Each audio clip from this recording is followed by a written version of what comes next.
So India and Nepal shares a land border of nearly 1750 kilometers.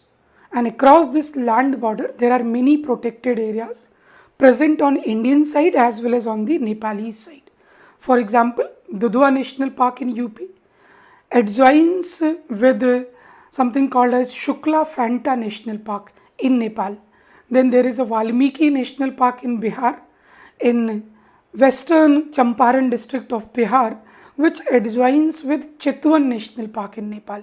So there are many protected areas present across this border.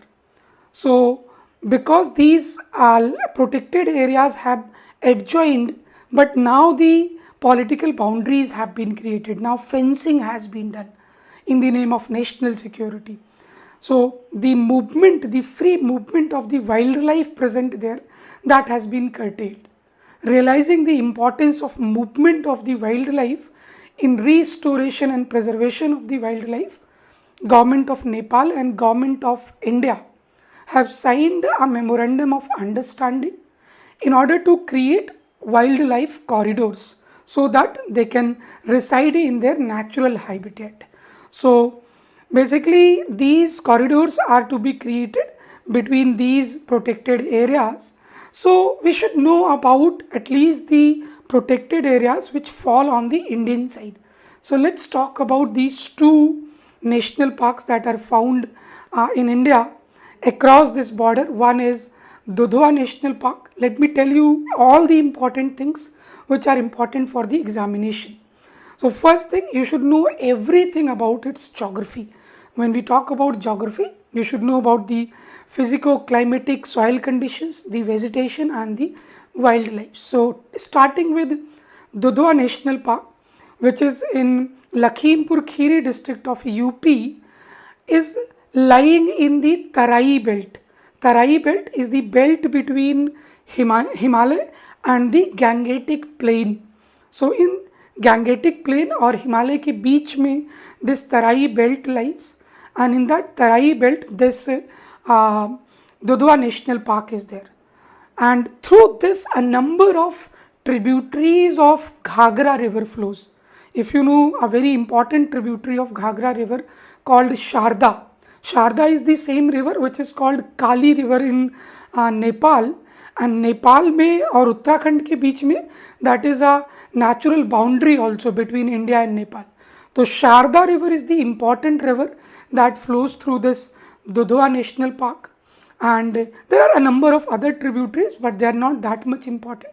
And these rivers, these tributaries of Ghagra including Sharda, they carry huge amount of alluvium from the Himalayan region, the organic matter from the Himalayan region. That is why soil over here is alluvial soil, rich in organic matter, rich in humus. And because of the alluvial soil and the humid climatic condition, you should know that climate over here is humid subtropical climate.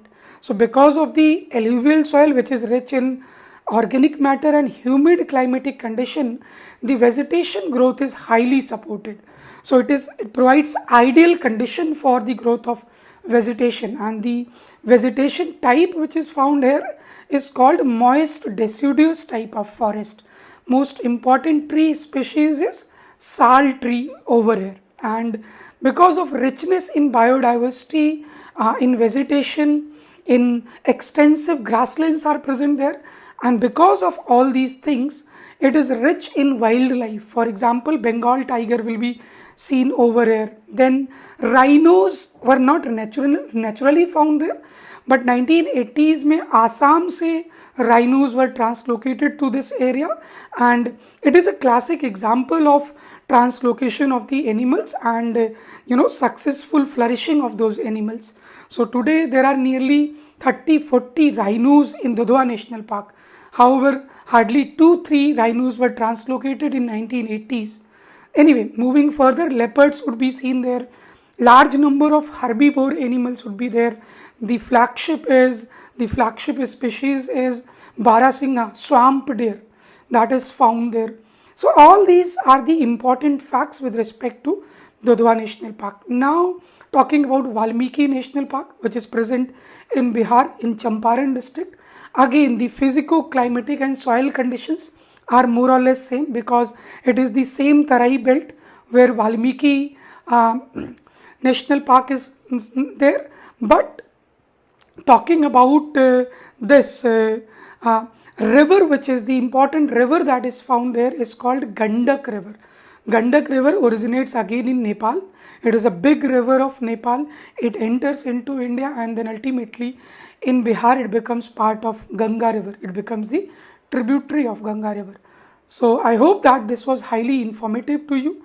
These all the facts that I have given to you have been asked in the examination several times.